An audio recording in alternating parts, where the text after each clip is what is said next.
नमस्कार, आप देख रहे हैं न्यूज़ोपीडिया, साथ में आपके शिखा ठाकुर। इलेक्शन के एक्स फैक्टर में आपका बहुत स्वागत है। सीट टू सीट समीकरण में आज मैं जिस सीट की बात करने जा रही हूँ, वैसे तो वो सीट लोकतंत्र की जननी है, लेकिन लोकतंत्र की ये जन्मस्थली अब जातीय तंत्र की गोलबंदी में कैद नजर आती है।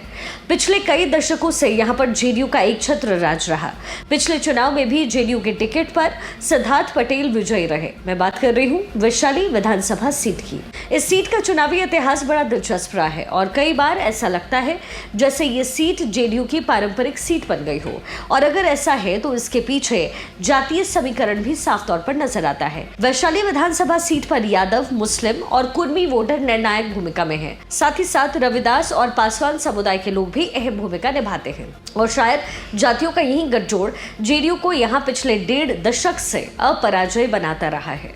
2015 की विधानसभा चुनाव में जेडीयू के टिकट पर चुनावी मैदान में उतरे राजकिशोर सिंह ने हिंदुस्तान आवामी मोर्चा यानी हम के बृषण पटेल को 31,061 वोट से शिकस्त दिया। बड़ी बात यहाँ ये थी कि बृषण पटेल इस सीट से 6 बार विधायक रह चुके थे। इस सीट पर जेडीयू के दबदबे का अंदाजा सिर्फ इस बात से लगाइए कि 3 बार जेडीयू के टिकट पर यहां से चुनाव जीतने वाले बृषण पटेल ने 2015 की विधानसभा चुनाव में हम के टिकट पर चुनाव लड़ा, लेकिन उन्हें हार झेलनी पड़ी। पटेल 2010, अक्टूबर 2005 और फरवरी 2005 में जेडीयू के टिकट पर वहां से जीते।